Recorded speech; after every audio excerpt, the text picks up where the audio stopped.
انداز بیاں گرچہ بہت شوق نہیں ہے، شاید کہ تیرے دل میں اتر جائے میری بات۔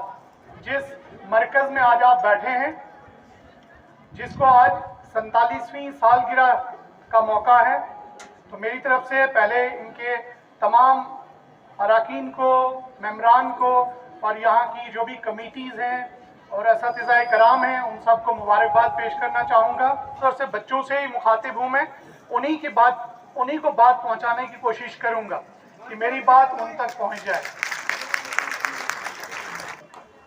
جب یہ ملک آزاد ہوا تو ہمارے پاس جو لٹریسی کی شرح تھی وہ 12% تھی، 12%۔ آج پچھلے 75 سالوں میں ہماری یہ جو ترقی اس فیلڈ میں ہوئی ہے وہ ہم 74% پہ پہنچے ہیں۔ تو یہ پورے ملک کی جو ترقی ہے اس میں تعلیم کو برابر رکھا جا رہا ہے، جوڑا جا رہا ہے کہ اگر ملک کی جو ترقی پچھلے 75 سال میں ممکن ہو پائی ہے تو وہ تعلیم کی ترقی کی وجہ سے ہی ممکن ہو پائی ہے۔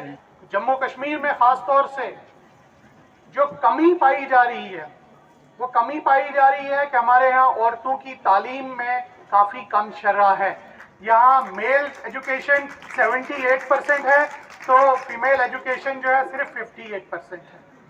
20% شرح جو ہے فرق ہمیں کہیں نہ کہیں پچھاڑ رہا ہے، ہمیں کہیں نہ کہیں پیچھے دھکیل رہا ہے۔ تو آج کی ایک بات جو دل کو چھو گئی وہ یہ تھی کہ خورشید بسمل صاحب نے اپنی محترمہ کا نام اس سٹیج سے لیا اور ان کی عزت افزائی یہاں کرائی۔ یہ مسلم سوسائٹی کے لیے بہت بڑی ایک بات ہے، اور ہمیں چاہیے کہ ہم اسی ہر زندگی کے ہر شعبے میں جو ہمارے شریک حیات ہیں، جو بہنیں ہیں، بیٹیاں ہیں، ان کو کریڈٹ دیں۔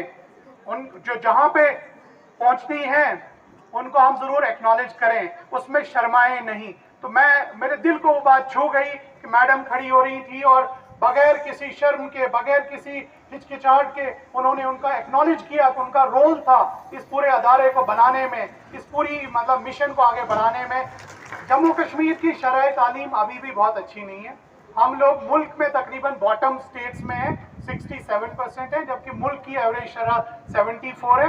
اس لیے ایجوکیشن کو آگے بڑھانے کا ابھی بہت بڑا کام باقی ہے، جو مجھے لگتا ہے کہ اس خورشید بسمل صاحب کی طرز کے لوگ، ان کی طرح کے لوگ اس کو آگے بڑھائیں گے، اور جس کی وجہ سے ہماری یہ یونین ٹیریٹری اب آگے بڑھ سکتی ہے اور آگے ترقی کے معیار کو پہنچ سکتی ہے۔ ملیٹنسی سے پہلے کا وقت ایک عجیب سی کیفیت، ایک عجیب سی فیلنگ تھی، اور جو طرز تھا اسکولوں میں اساتذہ کی ایمانداری، محنت اور لگن۔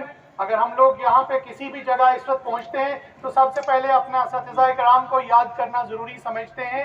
طاہر صاحب نے بتایا کہ تعلیم تو ہو رہی ہے، لٹریسی بھی ہو جائے گی، لیکن اس کے ساتھ جو کہیں پہ ہم لوگ ایتھکس اور مورلٹی میں کمی پا رہے ہیں وہ بہت ضروری ہے۔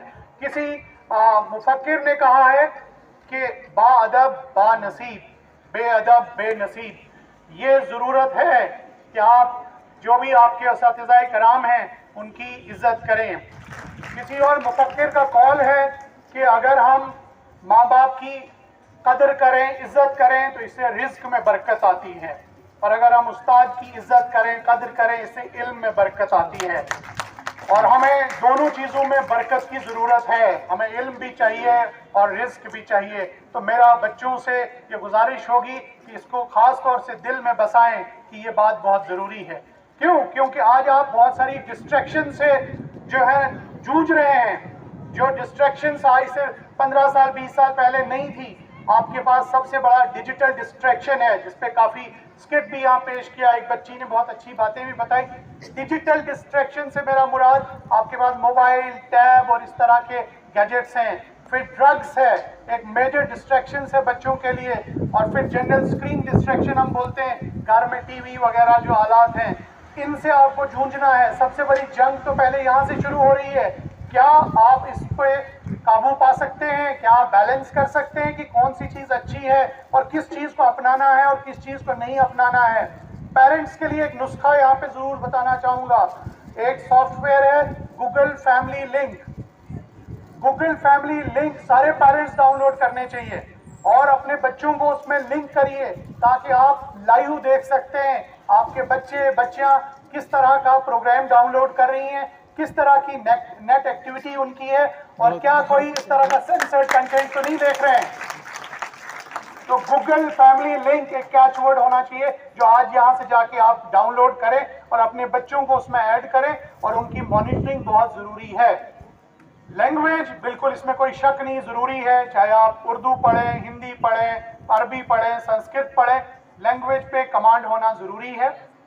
انگلش کا کیونکہ رواج چل رہا ہے, ایک کرنسی کی طور سے چل رہی ہے, اس لیے اس کا پڑھنا, لکھنا, بولنا اور سمجھنا چاروں چیزیں بہت ضروری ہیں. بچوں کو خاص نظر اور خاص فوکس اس پہ دینا چاہیے. اس کے بعد اگر ہم بتائیں پڑھنے کے لیے آج اگر فیلڈ ہے اوپن فیلڈ ہے تو اس کو ہم بولتے ہیں اسٹیم ہے. اگر ہم نے دنیا میں سائنس, ٹیکنالوجی اور تجربات کی فیلڈ میں آگے بڑھنا ہے تو ہم نے اسٹیم کو مضبوطی سے پکڑنا ہے. ہم نے سائنس, ٹیکنالوجی, انجینئرنگ اور میتھمیٹکس میں بچوں کا رجحان بڑھا دینا ہے, ان کو تربیت دینی ہے. کسی چیز سے لے کے ہم پوری انسانیت کی مدد کر سکتے ہیں, ہم پوری انسانیت تک پہنچ سکتے ہیں. تو سٹیم کو پکڑ لیجئے, سٹیم کو مضبوط بنا دیجئے. بہت ساری سماجی برائیوں میں جو ہمارے بچے بچیاں باقی لوگ ملوث ہو رہے ہیں, اس میں خالی آپ لوگ ایک پولیس کو ذمہ دار نہ ٹھہرائیں. اس میں سب سے بڑی ذمہ داری آپ کے والدین کی ہے, آپ لوگوں کی ہے, اس کے بعد اساتذہ کرام کی ہے, اس کے بعد سماجی کارکن, سماجی جو گروپس ہیں ان کی ہے, یا ہمارے ریلیجیس لیڈرز ہیں ان کی ہے. یہ جو برائیاں یہاں پہ پیش کی گئیں ان کا خاتمہ ممکن ہے. ان کا خاتمہ ممکن تب ہے جب یہ سارے ادارے, جب یہ سارے رکن مل کے کام کریں اور ان کے خاتمے کے لیے ہم آگے بڑھیں. تو مجھے لگتا ہے آج کے دن یہ بھی ہے کہ ہم ایک عظیم دن ہے اس ادارے کے لیے, یہاں کے لوگوں کے لیے, یہاں کے طلباء کے لیے یہ عہد کریں کہ ہم مل کے ان ساری سماجی برائیوں کا, چاہے وہ ڈرگز ہے, بے راہ روی ہے, بے پردگی ہے, اور بہت ساری اور سماجی جو چیزیں آپ لوگوں نے یہاں پہ کی, بیٹی بچاؤ بیٹی پڑھاؤ کا بھی یہاں ذکر ہوا, تو ان سب کا خاتمہ ممکن ہے جب یہ سوسائٹی ایک ہو کے اس کے سارے انگ کام کریں اور ہم اس طرح سے آگے بڑھ سکیں. بچوں کے لیے, بچیوں کے لیے, جو بھی وہ کیریئر کے لیے, جو بھی آگے بڑھنے کے لیے ہم سے ان لوگوں کو کوئی مدد ہو سکتی ہے, کوئی ایکسپیرینس شیئرنگ چاہیے, کوئی دقت ہے, کسی لیول پہ بھی ہم آپ کے لیے 24 گھنٹے اویلیبل ہیں. کہ اس شعر کے ساتھ اپنی بات ختم کروں گا کہ نہ ہو نا امید اقبال اپنے کشت ویراں سے, ذرا نم ہو تو یہ مٹی بہت زرخیز ہے. ساتھی بہت بہت شکریہ.